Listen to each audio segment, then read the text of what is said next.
నివసించేందుకు చోటు లేక ఒక మైదానంలో ఏర్పాటు చేయబడిన గుడారంలో జీవించిన ఒక బాలుడు బ్రతుకు తెరువు కోసం ఒక పానీపూరి కొట్టులో పనిచేసిన యువకుడు ఈరోజు 4 కోట్లు సంపాదించే స్థాయికి ఎదిగాడంటే అంతా కేవలం అతని కృషి, కష్టఫలితమే. అతనే యశస్వి భూపేంద్ర కుమార్ జైస్వాల్. అతని వయసు ఇప్పుడు 23 సంవత్సరాలే. ఆలోపు అతను ఇప్పుడు తర్వాత టెండూల్కర్, విరాట్ కోహ్లీ అంత పేరును సంపాదించాడు. 23వ సంవత్సరంలో ఐపీఎల్ క్రికెట్ పోటీలో ఆడేందుకు రాజస్థాన్ రాయల్స్ కూడా యశస్వి జైస్వాల్ 4 కోట్ల వేలంపాటలో ఎంపిక చేసుకుంది.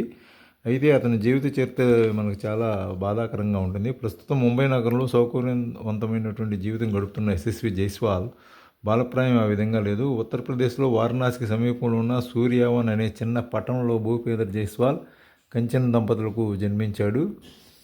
6 పిల్లల్లో యశస్వి జైపాల్ 4వ వాడు. భూపేంద్ర తండ్రి హార్డ్వేర్ వ్యాపారం చేస్తూ ఉండేవాడు. ఆ వ్యాపారం ద్వారా లభించే డబ్బులు కుటుంబ ఖర్చులకే సరిపోతూ ఉండేవి.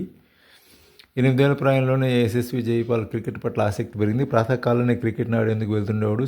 ఆ బసలో విద్యుత్ సౌకర్యం లేదు, నీరు లేదు, మరుగుదొడ్లు లేవు. అయినప్పటికీ ఎటువంటి గొడవలు లేకుండా రాత్రిపూట ప్రశాంతంగా నిద్రపోయింది తగిన చోటులాగా ఉంది. ఆ తర్వాత 3 సంవత్సరాల పాటు ఆ గుడారం యశస్వి జైస్వాల్ ఇల్లుగా మారిపోయింది. బస చేయాల్సినటువంటి సమస్య తీరిపోయిన భోజనం సమస్యగానే ఉంది. క్రీడా మైదానం సమీపంలో ఒక పానీపూరి అంగడిలో పనిచేసేవాడు. పగలంతా క్రికెట్కు సంబంధించిన శిక్షణ ఆడుతుండటం, రాత్రిపూట పానీపూరిని విక్రయించడం మొదలుపెట్టాడు. క్రీడా మైదానంలో అతనితో పాటు ఆడుతుండే క్రీడాకారులు సదరు అంగడికి వస్తున్నప్పుడు ఇబ్బందికరంగానే ఉండేది, కానీ అలా చేసేవాడు. అయినా ఉదయాన్నే క్రికెట్ పోటీలో 100 రన్స్ తీసి ఉంటాను. అయితే ఆ రోజు సాయంత్రం అంగడికి వెళ్ళి పానీపూరిలో నమ్మితేనే భోజనం దొరుకుతుంది. ఈ పోటీలు జరుగుతున్నప్పుడు హద్దు గీతకు బయట నిలబడి బంతిని సేకరించి అందిస్తుండేవాడిని. ఏ పని చేసేందుకైనా సిగ్గుపడలేదు.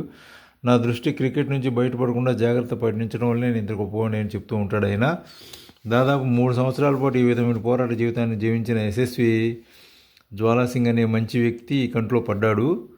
జ్వాలాసింగ్ క్రికెట్కి వచ్చి మిగతా క్రీడాకారులు కష్టపడుతూ ఉండిన ఆ పోటీలో యశస్వి సర్వసాధారణంగా ఆడిన విషయం జ్వాలాసింగ్ ప్రత్యక్షంగా చూశాడు. ఇతను క్రికెట్ జీనియస్ అని భావించిన జ్వాలాసింగ్ యశస్వితో మాట్లాడాడు. అతని నేపథ్యాన్ని గురించి తెలుసుకున్న ఆయన ఆ రోజు తన ఇంటికి తీసుకువెళ్ళాడు. ఆ రోజు నుంచి జ్వాలాసింగ్ యశస్వి గాడ్ ఫాదర్గా మారిపోయాడు. అప్పటి నుంచి యశస్వి సాధనలు మొదలయ్యాయి. 2019లో ముంబై క్రికెట్ జట్టు కోసం ఆడేందుకు ఎంపిక చేయబడ్డాడు. ఆడిన మొదటి పోటీలోనే 203 రన్స్ తీశాడు. జాతీయ స్థాయిలో 50 ఓవర్స్ పోటీలో చాలా చిన్న వయసులో 2 సెంచరీలు చేసిన క్రీడాకారుడు అంటూ ప్రపంచవ్యాప్త సాధన చేశాడు. తత్ఫలితంగా 19 ఏళ్ల వయసులోపు భారత క్రికెట్ జట్టులో స్థానం లభించింది. తర్వాత ఐపీఎల్ పోటీల్లో రాజస్థాన్ రాయల్స్ యశస్వి జైస్వాల్ను 4 కోట్లకు వేలంపాటలో ఎంపిక చేసుకుంది. ఏది నాకు ఏమంత సులభంగా లభించలేదు, కఠోర శ్రమతోనే పోరాడినప్పుడు నాకు ఇది లభించింది అని చెప్తూ ఉంటాడు ఆయన. సబ్స్క్రైబ్ చేసుకోండి, ఇంకా మంచి వీడియోలు చూడవచ్చు. మీ స్నేహితులు కూడా షేర్ చేయండి, లైక్ చేయండి.